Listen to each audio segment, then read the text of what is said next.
Hello बच्चों, कैसे हैं आप सब। आई होप आप अच्छे से पढ़ाई कर रहे होंगे, मस्ती कर रहे होंगे। आज हम अपनी नई वीडियो स्टार्ट करते हैं। समास में समस्त पद को आज हम पढ़ेंगे और उसको समझेंगे। बिना टेंशन लिए, बिना किसी प्रेशर के हम डेफिनेशन देखते हैं और उसके बाद हम इसके उदाहरण को देख के अच्छे से समझेंगे, क्योंकि बिल्कुल भी मुश्किल नहीं है।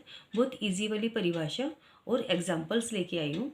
जैसे आपने मुझे पिछली बार रिस्पॉन्स दिया कि मैम बहुत अच्छे से समझ में आ रहा है, बहुत इजी है, इसी तरह से मैं होप करती हूँ, आशा करती हूँ कि ये वाली वीडियो में आपको जो समस्त पद का जो मैं टॉपिक लेके आई हूँ आपको अच्छे से समझ में आएगा।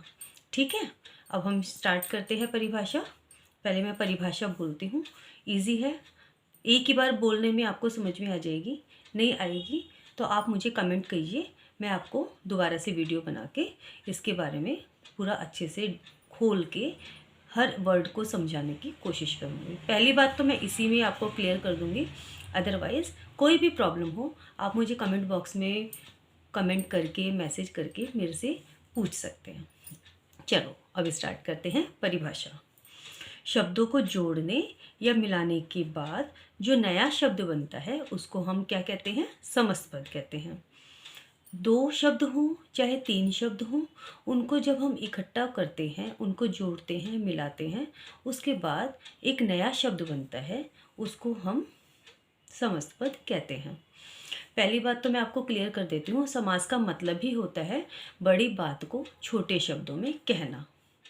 और इन दो शब्दों या तीन शब्दों को और छोटा करके इनको बनाना होता है हमें समस्त पद में। अब मैं इसको आपको उदाहरण के द्वारा समझाती हूँ। जैसे कि चार हैं भुजाएं जिसकी, ये हम बोलते हैं, तो ये हम किन के लिए बोलते हैं? हम भगवान विष्णु के लिए बोलते हैं। भगवान विष्णु को हम चतुर्भुज भी कहते हैं। ठीक है, तो हम बहुत लंबा चौड़ा ना बोल के चार है भुजाएं जिसकी, ये तो उनकी पहचान है, तो हम उसको क्या बोलेंगे? भगवान विष्णु। भगवान विष्णु को हम चतुर्भुज भी कहते हैं। चंद्रमा है चंद्रमा है मोली पर जिसके, मोली कहते हैं बेटा सिर को, शीश को। तो चंद्रमा किसके शीश पे है? शिव जी के, भोलेनाथ के, तो इसलिए हम भोलेनाथ को शिव जी भी कहते हैं और चंद्रमौली भी कहते हैं। अगला उदाहरण हम देख लेते हैं। क्रीड़ा के लिए क्षेत्र। क्रीड़ा का क्षेत्र क्या होता है? क्रीड़ा मतलब खेलना, खेलने का क्षेत्र मतलब स्थान। तो खेलने का स्थान क्या होता है? खेल का मैदान। या तो हम इसको शॉर्ट में बोलेंगे क्रीड़ा क्षेत्र, या फिर बोलेंगे हम खेल का मैदान।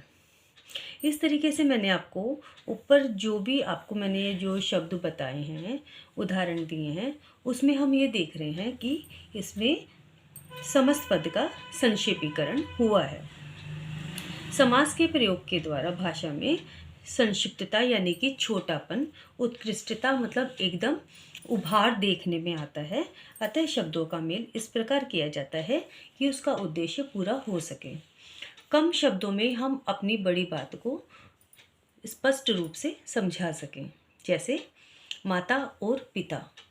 अब हम हर बात में इस तरीके से नहीं कहते ना बेटा, हम मार्केट गए थे मम्मी के साथ और पापा के साथ, हम तो सिर्फ छोटे शब्दों में ये कहते हैं मम्मी पापा के साथ हम मार्केट गए थे।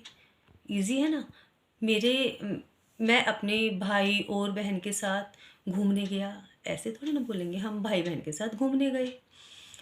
दिन और रात, ये तो बहुत अजीब लगता है ना सुनने में, जब बीच में और या इस तरह से हम जोड़ देते हैं, दिन रात।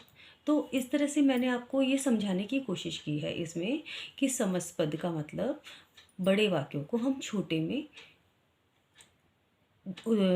में जो है हम बना के उन शब्दों को समस्त पद बना के उनका फिर हम इस तरीके से अपने बात को बहुत ही अच्छे तरीके से और कम शब्दों में सामने वाले को समझाते हैं, जिससे हिंदी में इसकी सुंदरता बढ़ती है। ठीक है, आई होप आपको ये मेरा समझाया हुआ समझ में आया होगा। अगली वीडियो में मैं आपको समास के भेद बताऊंगी।